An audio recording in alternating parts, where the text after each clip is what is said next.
بسم اللہ الرحمن الرحیم. السلام علیکم ناظرین, میں ہوں انسا کیانی اور اس وقت میرے ساتھ موجود ہیں جرنلسٹ عابد اندیب. عابد اندیب صاحب, بہت شکریہ آپ کے ٹائم کا. سب سے پہلے میں آپ سے پوچھنا چاہوں گی, نواز شریف صاحب تو ڈیل کر کے باہر چلے گئے, انقلابی, نظریاتی, باغی, سب کچھ بن کے بھی.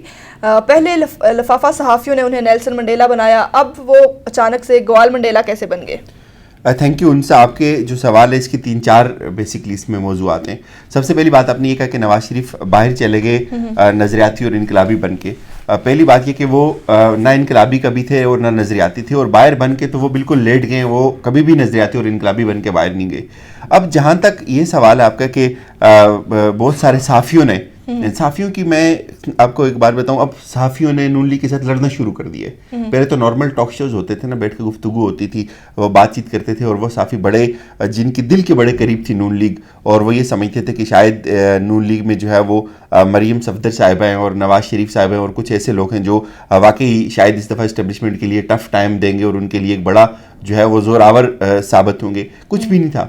وہ صحافی جو تھے وہ اپنے انتخاب پہ شرمندہ ہیں, وہ منہ چھپاتے پھر رہے ہیں. اب ان کی فرسٹریشن کا یہ عالم ہے, وہ جب ٹاک شو میں بیٹھتے ہیں یا کسی صحافی کسی سیاستدان کا انٹرویو کرتے ہیں, خاص طور پہ جو لوگ نون لیگ کے ساتھ منسوب ہیں, تو وہ ان کی فرسٹریشن اس میں نظر آ رہی ہوتی ہے. وہ لڑنا شروع کر دیتے ہیں کہ ہم نے آپ پہ تکیہ کر کے رکھا تھا, ہم نے آپ پہ ریلائی کیا تھا, ہم نے آپ کی وجہ سے, ہم نے آپ کو بنیاد مان کے اتنی ایسی باتیں کر دی تھی, اور آپ لیٹ گئے, اور آپ ہمارے لیے بھی باعث خجالت اور شرمندگی کا سبب بنے.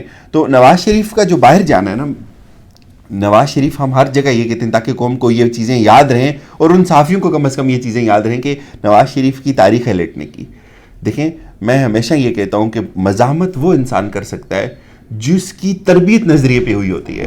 مزاحمت وہ انسان کر سکتا ہے جو اپنے نظریات میں کلیئر ہوتا ہے, جو کبھی بھی دولت کا پروردہ نہیں ہوتا, جو کبھی بھی یہ دنیا کی جو مصنوعی چیزیں ہیں, دولت, گھر بار, کوٹھی, گاڑیاں, پروٹوکول, اور یہ بڑے بڑے محلوں میں سونا, تعیش, بڑے بڑے جہازوں میں سفر کرنا, ایئر ایمبولینس اور یہ سب کسی بھی انقلابی کا تاریخ انسانی میں آج تک اس طرح کا کردار نہیں رہا. یہ شرمناک ہے. یہ ان کو نظریے کے ساتھ منسوب کرنا, ان کو انقلابی کہنا نظریے کی توہین ہے, انقلاب کی توہین ہے. ان کو انقلاب کی تعریف کا نہیں پتا, انہوں نے سختیاں کبھی دیکھی ہی نہیں ہے. آپ اگر سختیوں کا, صعوبتوں کا, مصائب کا, تکلیفوں کا موازنہ کریں نا, یہ رانا ثناء اللہ باغی بنا ہوا اس کی چیخیں نکل جاتی کہ مجھے یہ دیا, مجھے یہ دیا.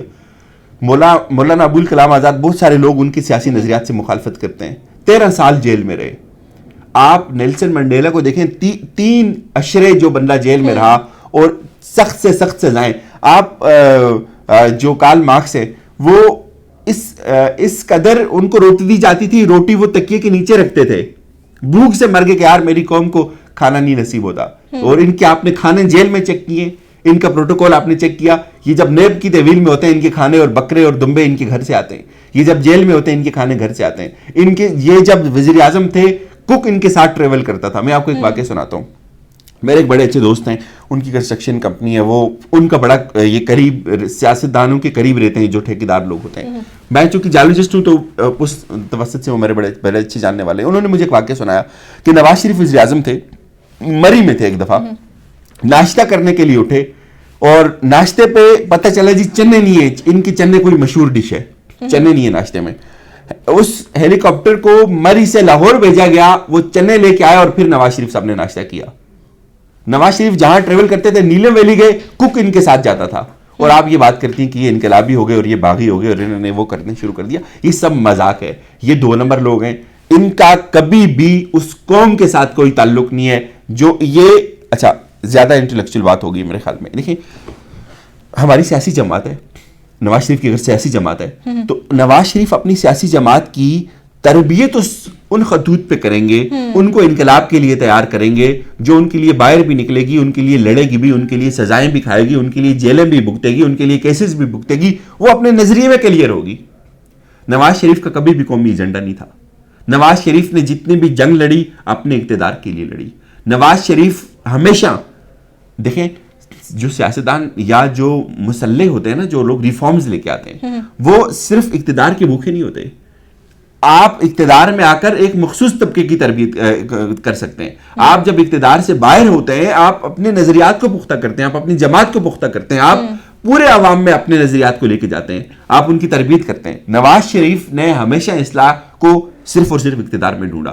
وہ اقتدار کے باہر کا جو ان کا کردار ہے وہ ہمیشہ ڈیل کا ہے. اقتدار کے باہر کا کردار ان کا ہمیشہ تعیش کا ہے, عیاشی کا ہے. کبھی بھی ان کا کوئی دیکھیں, مجھے میری بات سنیں, نواز شریف کو ہم انقلابی کہتے ہیں, مجھے بتائیں نواز شریف صاحب کے کریڈٹ میں کتنی کتابیں نواز شریف صاحب نے لکھی ہیں. اس قوم کا ایک سب سے بڑا ملم ہے کہ یہ قوم لکھتی پڑھتی نہیں ہے. یہ سیاستدان بھی پڑھتے نہیں ہے, نہ لکھتے ہیں یہ, نہ ان کو اتنا شعور ہے. دیکھیں آتا کون ہے, سیاستدان ہمیشہ وہ بنتا ہے جس کے پاس سب سے زیادہ پیسہ ہوتا ہے, جس کے پاس سب سے زیادہ عوامی قوت ہوتی ہے, جو ڈنڈا مار سکتا ہے, جو لڑائی کر سکتا ہے, جو تھانے کچہری کے کلچر کو سمجھتا ہے, وہ سیاستدان بن جاتا ہے. لٹریری آدمی, پڑھنے لکھنے والا آدمی, شعور رکھنے والا آدمی سیاست میں آ ہی نہیں سکتا.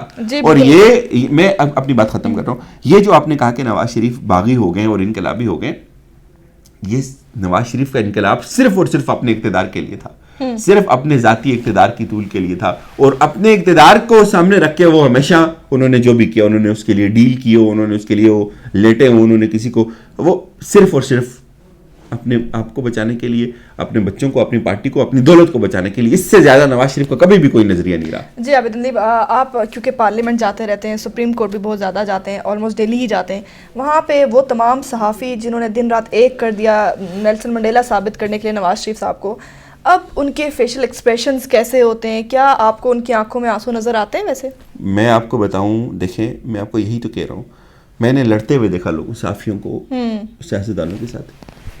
آپ نے تو یہ کہا تھا, آپ کے کہنے پہ تو ہم نے یہ کہا تھا, یہ کہا تھا, یہ کہا تھا. اب آپ کو بھی ہنسی آتی ہے, آپ ہنسی کنٹرول کریں, ظاہر ہے ہمیں بھی ہنسی آ رہی ہوتی ہے یہاں, وہ وہاں سین ہی ایسا کریٹ ہو جاتا ہے. میں یہ کہتا ہوں نا, دیکھیں صحافی اپنی کریڈیبلٹی بناتا ہے. بالکل.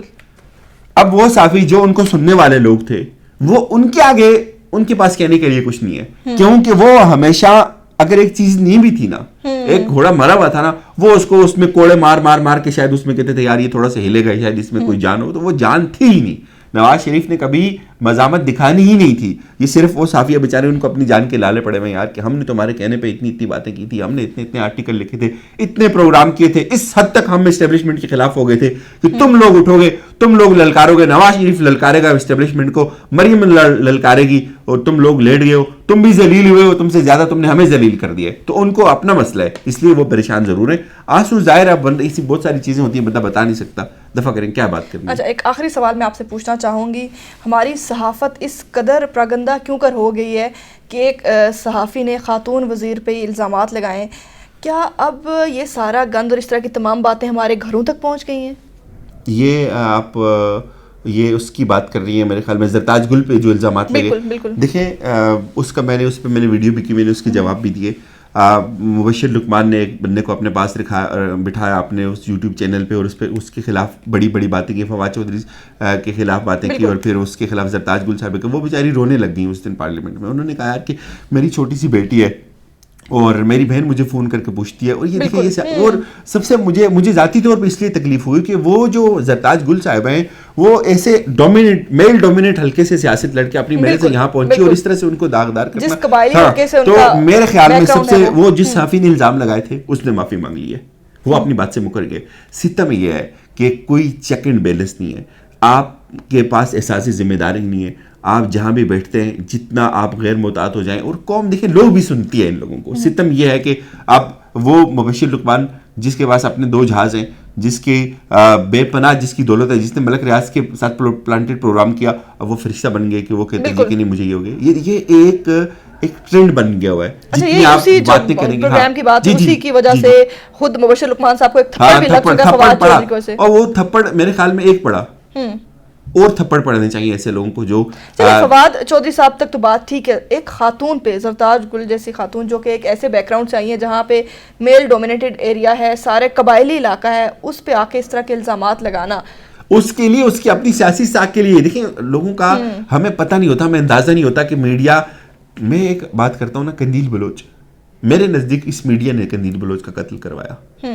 میرے نزدیک یہ جو ایک اور کریکٹر ہماری ابھی سیاست میں گھوم رہا ہے, حریم شاہ اور کھٹل سندر, اچھا اس کے بارے میں بھی سب لوگ یہ کہہ رہے ہیں کہ اس کا انجام بھی قندیل بلوچ والا ہونا ہے. بالکل, میں کہہ تو رہا ہوں آپ کو, یہ دیکھیں نا ایسے غیر ضروری لوگوں کو, اس کا باپ رو کے یہ قوم سے کہتا ہے یار کہ میری بیٹی کے لیے دعا کریں. اچھا ویسے آپ کو یہ نہیں لگتا کہ اس کے باپ کو جو ہے نا کوئی کہا گیا ہو, کیونکہ بہت زیادہ جب حریم شاہ نیوز میں آ رہی تھی, تمام جو وزراء تھے ان کے ساتھ اس کا نام, اور تب اس کے باپ کی ویڈیو آئی, تو کیا کسی نے اس کو پریشرائز کر کے تاکہ حریم کو ان چیزوں سے وہ کرنے کے لیے, ایسا ہو سکتا ہے کیا؟